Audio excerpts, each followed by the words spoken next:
الرحمن الرحيم. السلام عليكم ورحمة الله وبركاته. warkii oo kooban wasiirka wasaaradda warfaafinta dhaqanka iyo wacyigelinta jamhuuriyadda Soomaaliland mudane Sleebaan Yuusuf Cali Koore ayaa kormeer ku sameeyay idaacadda weyn ee Radio Hargeysa oo dib loo kicinayo.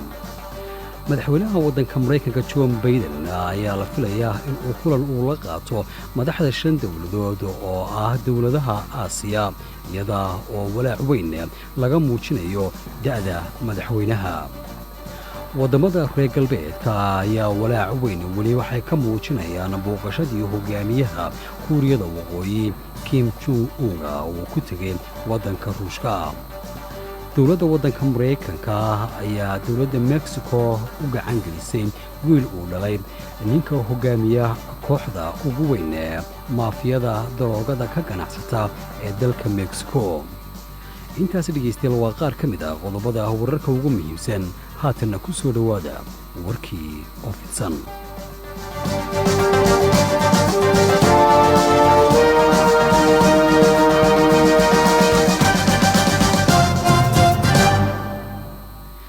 wasiirka wasaaradda warfaafinta dhaqanka iyo wacyigelinta jamhuuriyadda Soomaaliland mudane Sleebaan Yuusuf Cali Koore ayaa kormeer ku sameeyay idaacadda weyn ee Radio Hargeysa oo dib loo kicinayo haatan. khadar maxamed maxamuud khadar quuleen ayaa faahfaahinta qodob-wareedkan noo haya. wasaaradda warfaafinta dhaqanka iyo wacyigelinta jamhuuriyadda Soomaaliland ahna afayeenka xukuumadda Soomaaliland Sleebaan Yuusuf Cali Koore oo weheliyaan wasiir ku-xigeenka wasaaradda warfaafinta dhaqanka iyo wacyigelinta Soomaaliland agaasimaha guud ee wasaaradda warfaafinta dhaqanka iyo wacyigelinta jamhuuriyadda Soomaaliland iyo xubno ka mid ah agaasima waaxidada wasaaradda warfaafinta Soomaaliland ayaa soo kormeeray idaacadda weyn ee Radio Hargeysa oo dib loo kicinayo waxaana la keenay khubaro sare oo ku takhasusay isla markaasna gacanta ku haya sidii dib loogu kicin lahaa idaacadda weyn ee Radio Hargeysa. sidoo kale waxaa la keenay qalabka dib loogu kicinayo idaacadda weyn ee Radio Hargeysa waxaana si rasmi ah loo bilaabay in dib loo kiciyo idaacadda weyn ee Radio Hargeysa. waxaa halkaasi ka hadlay wasiirka wasaaradda warfaafinta dhaqanka iyo wacyigelinta jamhuuriyadda Soomaaliland Sleebaan Yuusuf Cali Koore. casharafna maanta inaanu halkan isugu nimid ka wasaarad ahaan annagoo rajo weyn qabna idaacaddii weyneed ee dalka oo gaarisay daafaha adduunka in maanta la bilaabay muddo ka xumayd dalka in maanta la bilaabay hagaajinteedii loona keenay khubaro aqoon-yahanaa oo ka socda shirkaddii soo samaysay. waxaanu isleenahay wixii hadda ka dambeeya kulley inagoo xogogaal ka noqon doona maalinta la dhammeeyo. waxaanu isleenahay maanta waxay sharaf noogu tahay inaanu aragno iyadoo dayactir buuxda lagu samaynayo idaacaddii weyneed ee qaranka oo laga maalgeliyey miisaaniyadda qaranka. runtii madaxweynuhuna mudnaan siiyey dhowr jeer laba jeer oo horena aanu damacnay in la sameeyo laakiin iyadoo marka kharashkeedii la hayay ay sababtiin kale u suurtoobi weyn. laakiin maanta waxaa noo suurtagal ah inaynu qalabkii ay u baahnayd oo dhan keennay iyo khubradii samayn lahayd labadaba. sidoo kale wasiirka wasaaradda warfaafinta dhaqanka iyo wacyigelinta Soomaaliland Sleebaan Yuusuf Cali Koore ayaa ugu bushaareeyay bulshada Soomaaliland wadamada bariga Afrika ilaa Aasiya inay dhageysan doonaan idaacadda Radio Hargeysa. wasiirka arrimahaasi ka hadlaya ayaa waxaadladiisii ka mid ahaa ugu bishaaraynayna dadka reer Soomaaliland iyo dadka dalalka deriska ama ha noqoto bariga Afrika ama ha noqoto Aasiya inay soo gaari doonto dhageysiga idaacadda. aad iyo aad baad ugu faraxsanahay inay maanta arrintaasi inoo bilaabmato dhammaadkeedana waxaanu iclaamin doonaa waqtiga ay noqoto iyo sida hawsha u socon doonto. guud ahaan guul baan idin rajaynayaa. wasiirka warfaafinta Soomaaliland Sleebaan Yuusuf Cali Koore. madaxweynaha waddanka Mareykanka Joe Biden ayaa la filayaa inuu kulan uu la qaato madaxda shan dawladood oo ah dawladaha Aasiya iyada oo walaac weyn laga muujinayo da'da madaxweynaha waddanka Mareykanka. dawladaha madaxdooda oo la kulmi doona madaxweynaha waddanka Mareykanka Joe Biden waxaa ka mid ah dawladaha Kazakhstan iyo dawladda lagu magacaabo Uzbekistan iyo dhammaanba dawladaha la isku yiraahdo dawladaha Aasiyada dhexe. la taliyaha amniga qaranka ee aqalka cad ee waddanka Mareykanka looga taliyo oo lagu magacaabo Jake Sullivan warbaahinta la hadlay ayaa waxa uu sheegay in kulankani uu dhici doono magaalada New York ee waddanka Mareykanka iyada oo ay madaxdani ay ka soo qayb gali doonaan shirka sanadlaha ah ee golaha guud ee qaramada midoobay. waxaa kaloo madaxweynaha waddanka maraykanka john baiden oo kulan ula qaadan doonaa xogayaha guud ee qaramada midoobay antonio guteres madaxweynaha dalka brazil lulia da silva iyo ra-iisul wasaaraha waddanka israa'iil benyamin netanyahu madaxweynaha dalka maraykanka john baiden ayaa sidoo oo kale waxaa la filayaa inuu magaalada washington uu kula kulmi doono dhiggiisa waddanka ukraine dhinaca kale waxaa jira walaac laga muujinayo da-da madaxweyne baiden oo wakhtigani aad u weyn waxaana la saadaalinaya inuu ka hari doono tartanka madaxtinimada ee dalka maraykanka wadamada reer galbeedka ayaa walaac weyn ka muujinaya booqashada uu hogaamiyaha kuuriyada waqooyi kim jin unga uu ku tegay waddanka ruushka wadamo ka mid yihiin wadamada ukraine iyo midowda yurub ayaa waxa ay si gaara walaac uga muujinayaan socdaalka booqashada ah ee uu hogaamiyaha kuuriyada waqooyi uu ku tegay goobta lagu kaydiyo kantaalaha lagu magacaabo kinshal ee ruushka oo ah kuwa halis badan ah waxaa kale oo walaaca xoogan ay ka muujiyeen kormeerka uu ku tegay kum jing un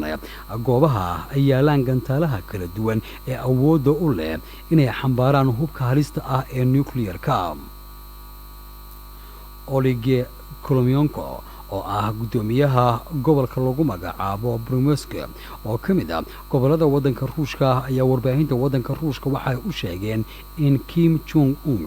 uu booqday muddadii uu dalkaasi booqashada uu ku joogay magaalada lagu magacaabo artyom oo qiyaastii 40 kilomitir waqooyi bari kaga beegan magaalada lagu magacaabo fodafisko halkaasi oo ku yaalaan warshado badan oo lagu farsameynayo hubka khatarta ah ee waddanka ruushka dowladda waddanka maraykanka ayaa dowladda mexico u gacan gelisay wiil uu dhalay ninka hogaamiyaha kooxda ugu weyn maafiyada daroogada ee ka ganacsada dalka mexico wiilkan oo lagu magacaabo magaciisa ovidio guzman ayaa waxa uu la kulmay sida oo kale ninka caanka ka ah waddankaasi ruushka kaasi oo hogaamiyaha kooxda ugu weyn ah ee ka ganacsada daroogada ninkaasi oo ku xidhan wakhtigani waddanka maraykanka kadib markii ay maxkamad ku taalla maraykanku ay ku xukuntay xabsi daayin wiilkan uu dhalay jiongin ayaa la filayaa in uu la maxkamadeeyo oo lagu maxkamadeeyo waddanka mexico iyada oo markaasi lagu soo oogi doono dembiye la xidhiidha ka ganacsiga daroogada oo hore aabbihii loogu xidhay sida lagu sheegay war lagu daabacay france bresse dhanka kale wal qoraal ah oo ay soo saartay dowladda waddanka maraykanku ayaa waxaa lagu sheegay in ciidamada amniga ee waddanka maraykanku ay maalintii labaad ee jimcaha ahayd ee dalka mexico ay ku wareejiyeen ninkaasi lagu magacaabo ovidio guzman oo ka mid a wiilasha uu dhalay waxaana lagu eedeeyey sidoo kale dembiyo ay ka mid yihiin lacag la dhaqay oo ah mid sharci darro ah dowladda sweden ayaa mar kale u ogolaatay muwaadiniin u dhalatay waddanka ciraaq oo lagu magacaabo zalwan najem oo markaasi gubay kitaabka qur-aanka kariimka ninkan oo loo ogolaaday shalay oo jimco ahayd inuu kitaabka qur-aanka ah uu ku gubo masaajidka lagu magacaabo grand fitja hortiisa waxaana loo xil saaray ilaalinta ninkaasi ciidamada booliiska ee magaalada stockholm dhanka kale hay-adda anatolia oo ka hadashay gubitaanka qur-aanka kariimka ayaa caddaysay in muwaadinkan reer ciraaqa uu galay afaafka hore ee masaajidkaasi isagoo halkaasi ku gubay nuqul ka mida amase jis ka mida kitaabka qur-aanka kariimka dowladda dalka burkina faso ayaa waxa ay ku dhawaaqday go-aan ay dalkeeda kaga saarayso u qaybsamaha militariga ee safaaradda faransiisku ay ku leedahay dalka burkina faso ee qaaradda afrika dowladda burkina faso ayaa ku eedaysay u qaybsamaha arrimaha militariga ee safaaradda faransiisku uu ku leeyahay dalkaasi faransiiska falal qarandumis ah waxaana ay dowladda dowladda burkina faso ay u qabatay sarkaalkani in uu dalkaasi uu kaga baxo muddo 2 toddobaad ah sida lagu sheegay war rasmi ah oo ka soo baxay dowladda waddankaasi burkina faso dhankeeda dowladda waddanka faransiiska oo ka hadashay sarkaalkan ka tirsan faransiiska safaaradooda oo laga caydhiyey waddanka burkina faso ayaa waxaa lagu tilmaamay eedeymahaasi loo soo jeediyey sarkaalkaasi kuwo iyo ah khiyaali warqad ay soo saartay wasaaradda arrimaha dibadda ee burkina faso ayaa lagu caddeeyey in dowladda burkina faso ay ogolaanshihii ay kala noqotay manuel boscutio oo ahaa u qaybsanaha difaaca ee safaaradda faransiiska ee dalka burkina faso hay-adda laanqayrta cas ee caalamiga ah ayaa ku dhawaaqday inay bilaabayso in ay dhexdhexaadinayso dowladaha ruushka iyo yukrain si ay isku weydaarsadaan maxaabiista dagaalka oo ay kala qabsadeen intii uu socday dagaalka waddanka yukrain madaxa laanqayrta cas ee caalamiga ah ee waddanka ruushka oo warbaahinta ruush today la hadlayey ayaa waxa uu sheegay inay diyaar ay u yihiin inay heshiis maxaabiistaasi laysku weydaarsado ay markaasi dhex dhigaan dowladaha waddanka yukrain iyo ruushka haddii ay labada dhinac markaasi isla qaataan muster boris mikhail oo u caddeeyey in ay wadahadal ay la yeesheen guddoomiyaha hay-adda ilaalinta xuquuqda aadamaha ee waddanka ruushka waxa uu tilmaamay inay ka wada hadleen sidii looga shaqayn lahaa isweydaarsiga maxaabiista labada dhinaca ee ay kala hayaan iyaga oo sheegay inay u diyaar yihiin haddii ay labada dowladood ay oggolaadaan maxaabiistaasi in la isweydaarsado hay-adda madaxa bannaan ee switzerland international assistance mission ayaa waxa ay sheegtay in maamulka taalibaan ee afghanistan ayaa ka taliya uu xidhay 18 qof oo ka mida shaqaalahooda hay-addani oo ka duwan gashan waddanka switzerland ayaa u sheegtay warbaahinta wadda France 24 in maanta oo sabti ah shaqaalahooda laga kaxeeyay xafiiskooda gobolka Gor oo bartamaha waddanka Afghanistan ah iyada oo la geeyay magaalada caasimadda ah ee Kabul mas-uuliyiinta hay-addani ayaa waxa ay sheegeen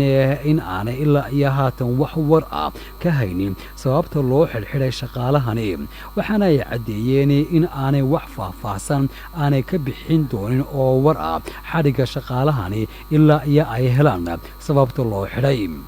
hay-addani ayaa ka shaqaynaysay waddanka Afghanistan tan iyo sanadkii 1966 waxaana inta badan ay ka shaqaysaa daryeelka caafimaadka indhaha waxaana waqtigani adeegyada hay-addani ay dalkaasi ka qabato lagu daray adeegyada waxbarashada oo haatan ay ka shaqayso warkii oo dhegeystayaal kala socoteen radio Hargeysa codka Jamhuuriyadda Soomaaliland akhyaarta qiimaha badan ee hawada naga dhageysanayo waa naga intaasi haatan waxaanu jaleeci doonaa kaalinta maqalka barnaamijyada barnaamijkii maalinlaha ahaa ee xogogaal ku soo dhawaada iyo